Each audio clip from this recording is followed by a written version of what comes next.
देखो भैया ये बिल्कुल बेशरम होती है, ठीक है, बिल्कुल चिकनागड़ा, इन पे कोई फर्क ही नहीं पड़ता। ये टू जो है वो स्टडी का सिक्योरिटी गार्ड है, ठीक है, इस पर कोई भी आंच नहीं आने देता है। हेलो फ्रेंड्स, तो आज का वीडियो बहुत इंपॉर्टेंट होने वाला है, क्योंकि आज के वीडियो में हम वर्ब के क्लासिफिकेशन और उसके कुछ बेसिक एंड फंडामेंटल कॉन्सेप्ट्स को क्लियर करेंगे।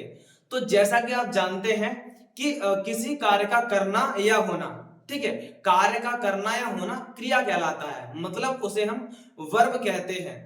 अब यहां वर्ब दो चीजों को डिनोट करता है। कौन कौन सी चीजों को? वर्ब जो है वो दो चीजों को डिनोट करता है।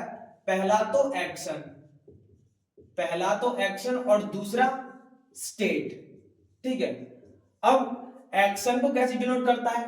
अब जैसे मान लीजिए ये कहा जाए कि रीड यानी पढ़ना, तो जब आप पढ़ोगे तो उस टाइम पे हम फिजिकली नोटिस कर सकते हैं कि हाँ साहब आप कुछ एक्शन कर रहे हो, ठीक है, तो उसको हम फिजिकली देख सकते हैं, तो ये एक्शन में आएगा।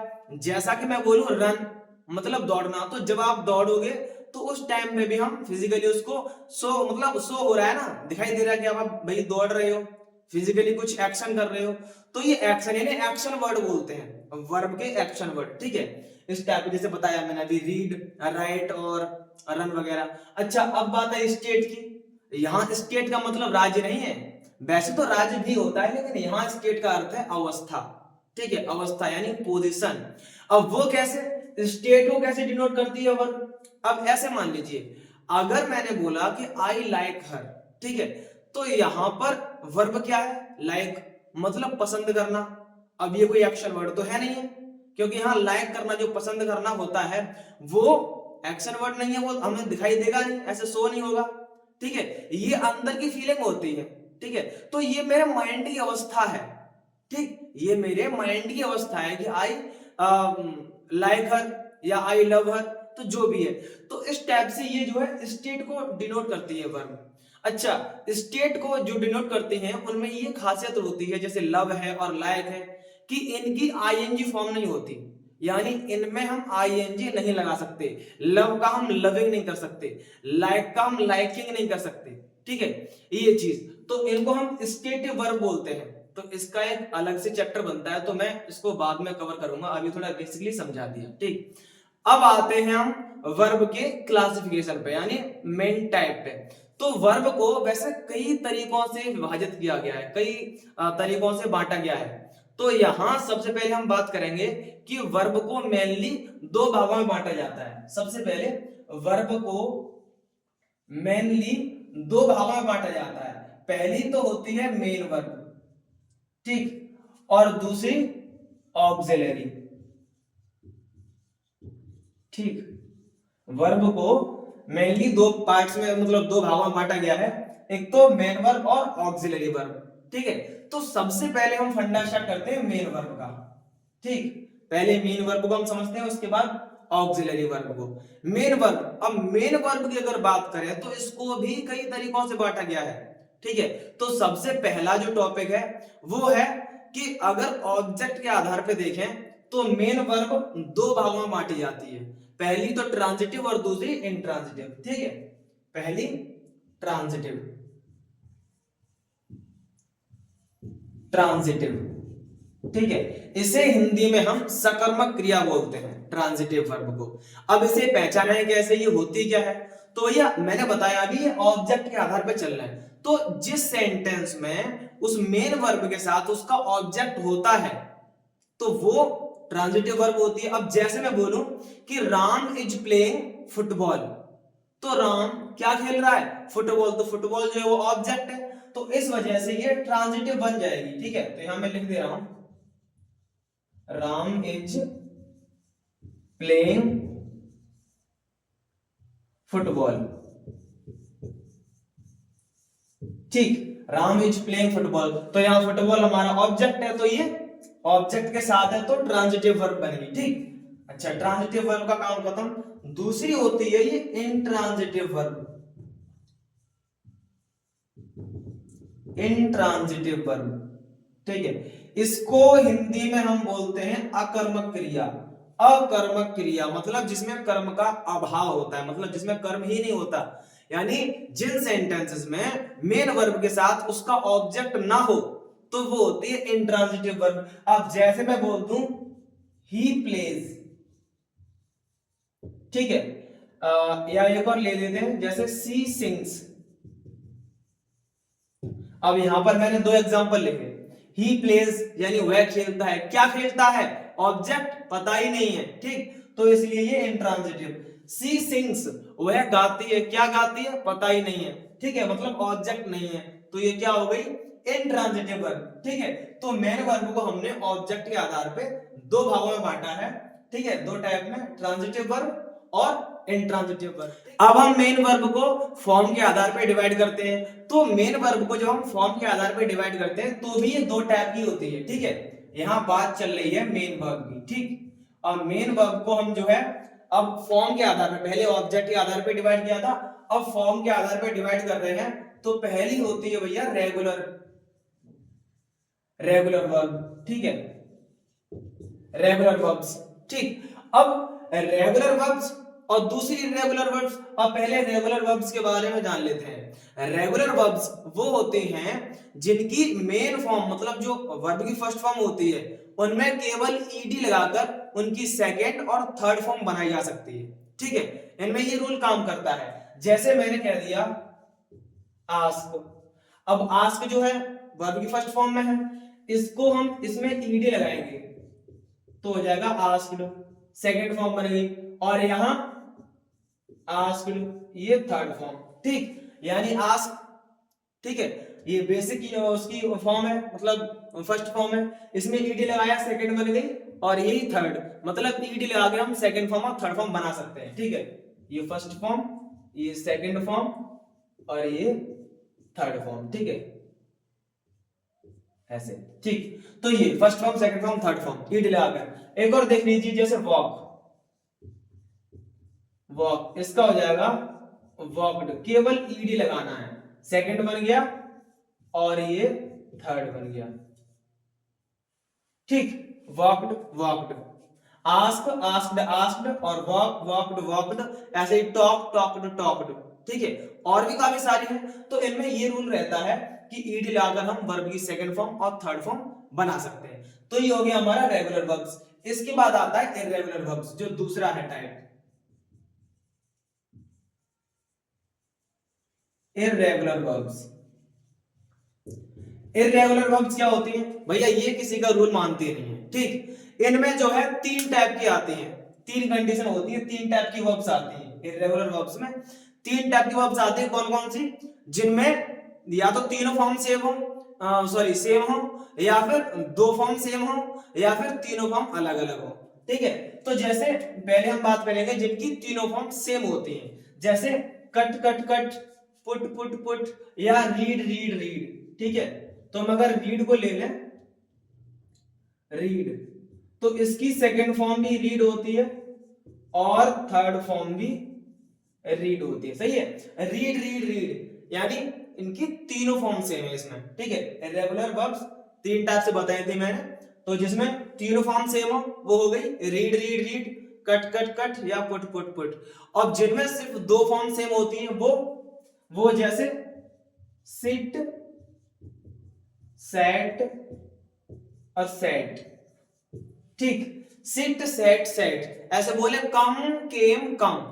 अब सिट सेट सेट, इसमें second form third form same है, कम केम कम, इसमें फर्स्ट फॉर्म और थर्ड फॉर्म सेम है, यानी कोई सी दो फॉर्म सेम, ठीक है।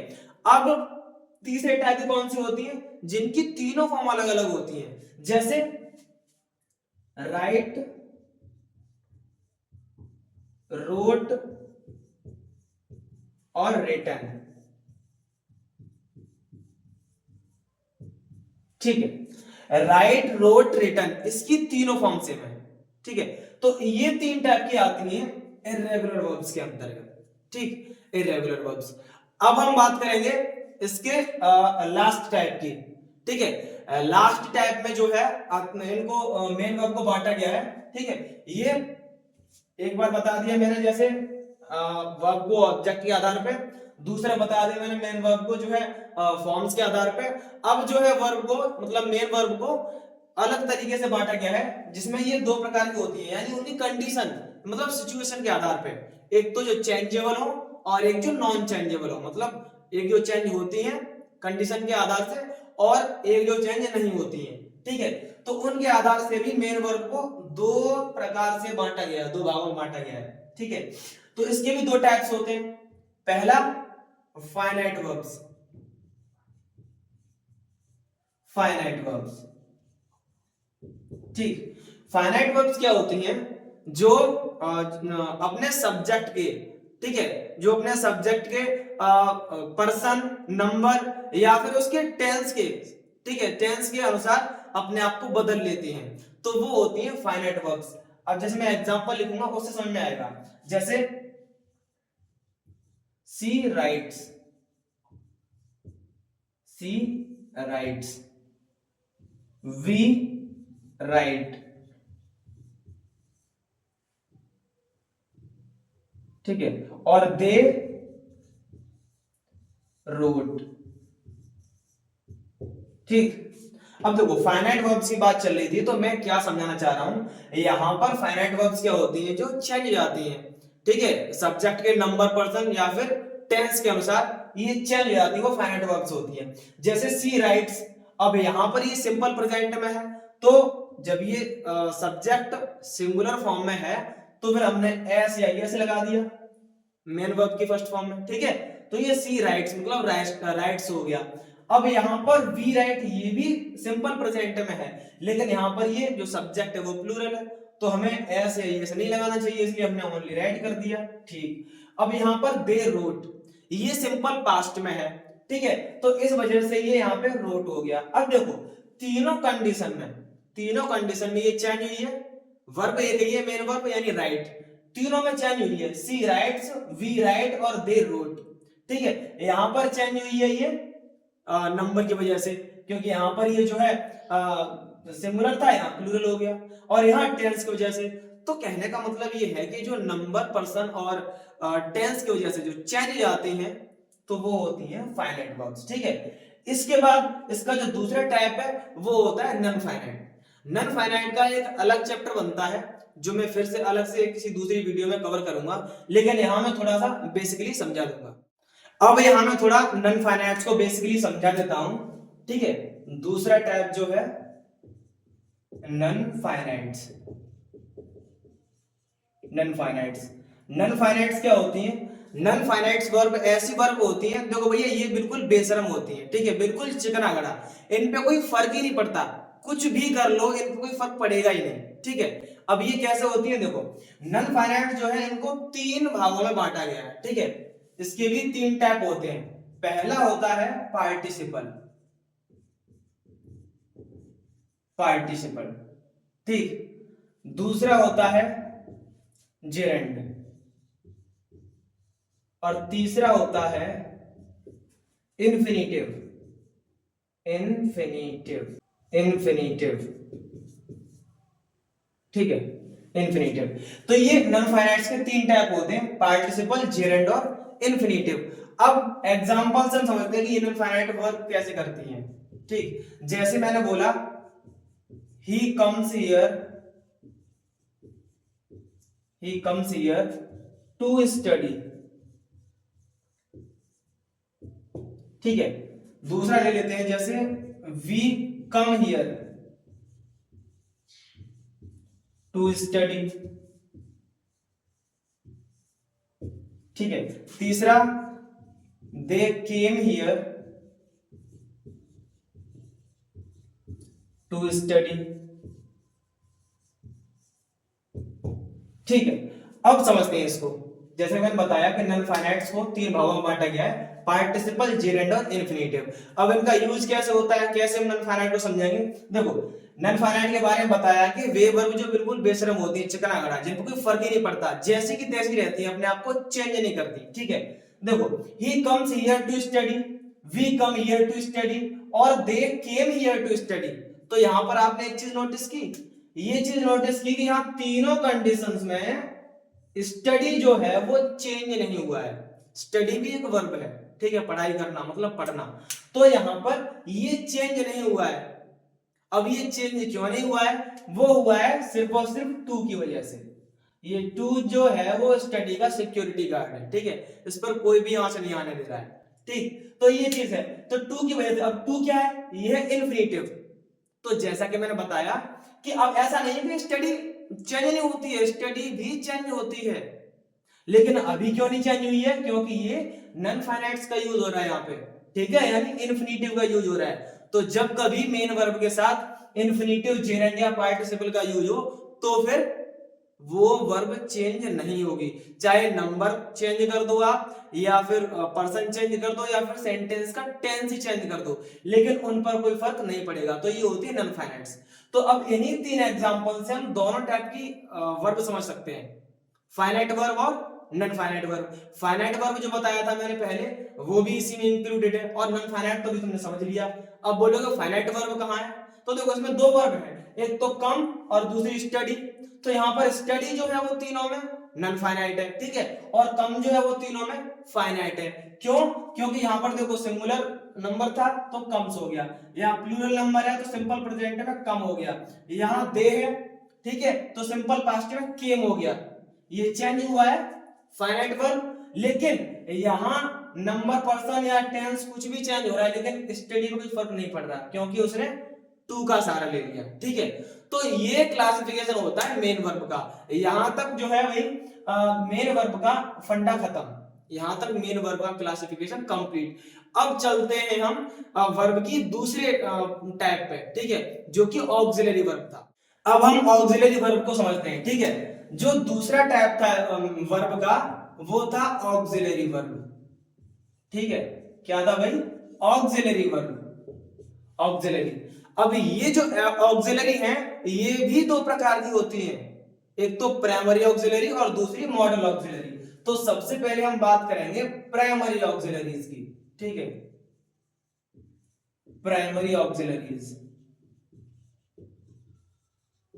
ठीक। प्राइमरी ऑक्सिलरीज, देखो ये ऑक्सिलरी वर्ब जो होते हैं, हम इन्हें हेल्पिंग वर्ब भी बोल सकते हैं, ठीक है, इसमें कोई दो राय नहीं है कि इनको हम हेल्पिंग वर्ब भी बोल सकते हैं। तो यानी ऑक्सिलरी वर्ब दो टाइप की, पहला टाइप है प्राइमरी ऑक्सिलरी वर्ब, ठीक है, यानी प्राइमरी ऑक्सिलरीज, ठीक। अब ये कौन कौन सी होती है? प्राइमरी ऑक्सिलरीज को भी तीन सेक्शन में बांटा गया है। अब बोलोगे सर इसमें तो तुम बांटते जा रहे हो। देखो ये सिस्टमैटिक तरीके से समझा रहा हूं, अगर ये आपने एक बार ढंग से समझ लिया तो वर्ब को क्लासिफाई करने में कभी भी गलती नहीं करोगे, ठीक है। अब देखो समझ लो, प्राइमरी ऑक्सिलरीज को तीन सेक्शन में बांटा गया है।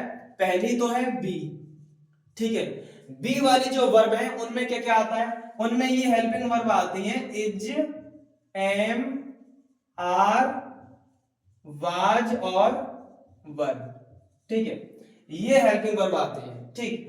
दूसरा जो सेक्शन है वो है हैव, ठीक है, यहां पर हैव वाले सेक्शन में आता है हैज, हैव और हैड, ठीक। तीसरा जो सेक्शन है उसमें आता है ये डू वाली जो वर्ब्स हैं उनमें कौन कौन सी हेल्पिंग वर्ब आती हैं?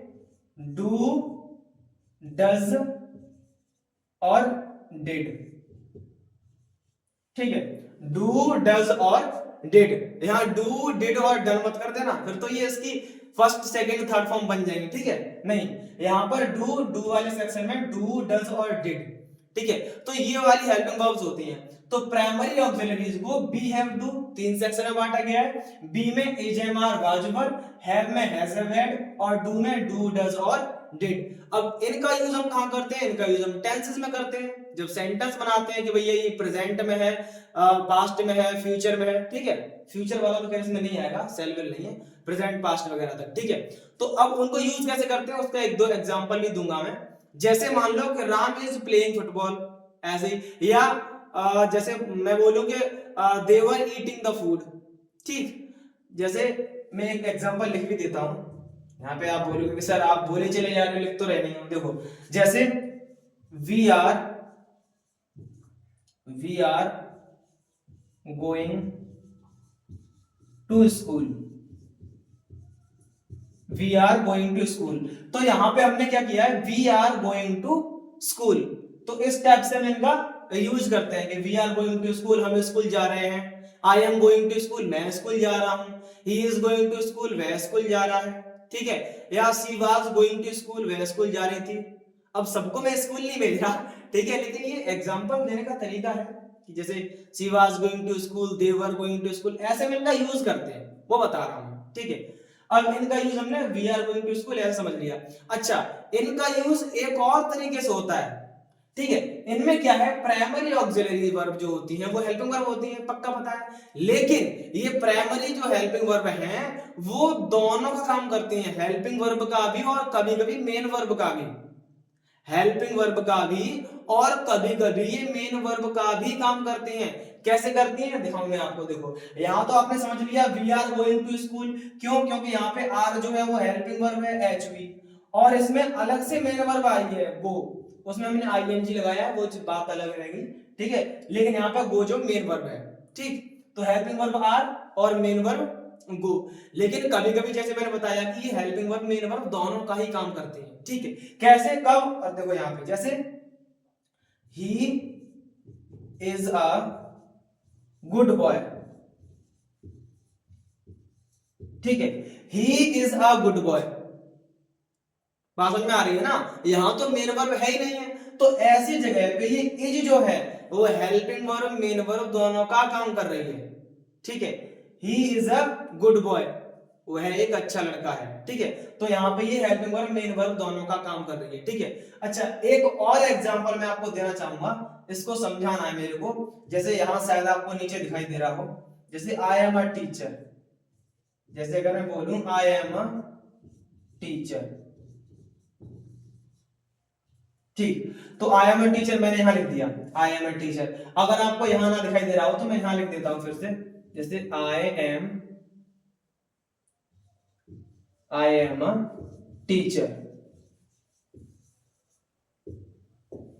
ठीक, आई एम ए टीचर। अब यहां पर बोलोगे सर, यहां पर भी ये सिस्टम है, यहां पर भी ये सिस्टम है, क्योंकि जो एम है वो हेल्पिंग वर्ब का भी काम कर रही है और मेन वर्ब का भी काम कर रही है, ठीक है। अब बोलोगे सर कैसे कर रही है, हमें समझ में नहीं आ रहा, तो समझाऊंगा आपको। देखो जैसे आई एम अ टीचर यानी मैं एक अध्यापक हूं, तो मैं अध्यापक कब माना जाऊंगा, ठीक है। मैं अध्यापक कब माना जाऊंगा, जब मैं पढ़ाने का काम करूंगा, ठीक है।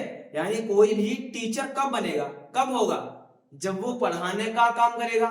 तो पढ़ाने का काम ये जो है मेन वर्ब का, पढ़ाने का काम, ठीक है, यानी टीच करना, तो ये मेन वर्ब है। तो ये टीच मेन वर्ब जो है इसमें छिपी हुई है, हाइड है, मतलब ऐसे बोल सकते हैं डमी मेन वर्ब है। टीच वाली जो मेन वर्ब है वो इसमें छिपी हुई है। तो यहाँ पर एम जो है हेल्पिंग वर्ब मेन वर्ब दोनों का काम कर रही है। क्यों, आई एम अ टीचर, मैं एक टीचर हूं, मैं एक अध्यापक हूं। तो मैं अध्यापक कब माना जाऊंगा, जब मैं पढ़ाने का काम करूंगा। कोई ये बोल दे कि आई एम अ डॉक्टर, ठीक है, तो उसमें भी वर्ब है एम, तो ये दोनों काम कर रही है। अब मेन वर्ब क्या है वो देखो, आई एम अ डॉक्टर जैसे अगर उसने बोला तो वो डॉक्टर कब माना जाएगा, जब वो डॉक्टर वाले काम करेगा। डॉक्टर वाले काम क्या है भाई, पेशेंट को दवा देना, मेडिसिन देना, ठीक है, उसकी जानकारी होना, इंजेक्शन वगैरह देना, ये सारी चीजें तो वो भी उसके काम होते हैं। तो जब डॉक्टर वाला काम करेंगे तो डॉक्टर वाला जो काम होगा वहां भी एक्शन हो रही होगी ना, इंजेक्शन लगाओगे तब भी एक्शन करोगे, बात समझ में आ रही है कि नहीं आ रही है। तो वहां पर ये मेन वर्ब होती है, ठीक। जैसे भी मैंने बोला कि जब मैं पढ़ाऊंगा तो ये तो एक्शन है ना, मेन वर्ब है कि नहीं है, टीच, तो वो यहाँ पे छुपी हुई है, ठीक है। तो जब मैं टीच करूंगा तभी तो टीचर बनूंगा। ऐसे ही डॉक्टर है, जब वो अपना डॉक्टरी वाला काम करेगा तभी तो डॉक्टर बनेगा, तो मेन वर्ब वहां भी छुपी हुई है, बात समझ में आ रही है ना। तो मेन वर्ब वहां भी छुपी हुई है। तो इस टाइप से होता है कि आई एम अ डॉक्टर या आई एम अ टीचर, इस टाइप से, ठीक है। ये चीज जैसा कि मैंने आपको बता दिया। तो ये था भैया प्राइमरी ऑक्सिलरी वर्ब का फंडा। अब इसके दूसरे टाइप को भी समझ लेते हैं। दूसरा टाइप क्या था, model auxiliary verb, model auxiliary verb, या फिर हम इसको ऐसे बोल दें मॉडल ऑक्सिलरीज, ठीक। इसे हम मॉडल्स भी बोलते हैं, इन्हें हम मॉडल्स भी बोलते हैं, ठीक। देखो मॉडल्स का एक अलग चैप्टर बनता है काफी सारे, तो वहां पे मैं अच्छे से एक्सप्लेन करूंगा, यहाँ पर आपको बेसिकली मैं समझा देता हूं, ठीक है। देखो मॉडल ऑक्सिलरीज यानी मॉडल ऑक्सिलरी वर्ब, ठीक है, मॉडल्स बोलते हैं जिनको। अब ये क्या होते हैं, ये कुछ वर्ड में लिख दे रहा हूं, ठीक है, वो होते हैं जैसे विल, वुड, शैल, शुड, ठीक है, can, could, may, might, must, ठीक है। और भी काफी सारे होते हैं, और टू वगैरह, ठीक है, इतने यहाँ पे काफी हैं। Will, would, shall, should, can, would, may, might और मस्ट, ठीक है। और टू, डेयर, नीड और भी कुछ होते हैं। तो यहाँ पे ये होते हैं मॉडल्स, मतलब मॉडल ऑक्सिलरी वर्ब। अच्छा, इनका फंडा ये है, जैसा मैंने अभी बताया, कि प्राइमरी ऑक्सिलरी वर्ब को हेल्पिंग वर्ब के साथ साथ मेन वर्ब की तरह भी यूज किया जा सकता है। लेकिन जो मॉडल ऑक्सिलरी हैं, ये इस प्रकार के हेल्पिंग वर्ब होते हैं कि इन्हें केवल हेल्पिंग वर्ब के ही रूप में यूज किया जाता है, मतलब इनको अलग से एक मेन वर्ब चाहिए। वो कैसे, समझो। जैसे मैंने कोई एग्जांपल ले लिया, I can do it, I can do it, यहां पर आई कैन डू इट, यहां पे देखो कैन जो है वो मॉडल है, और यहां जो डू है वो हमारी मेन वर्ब है, तो इसे अलग से चाहिए ना। आई कैन डू इट यानी यू शुड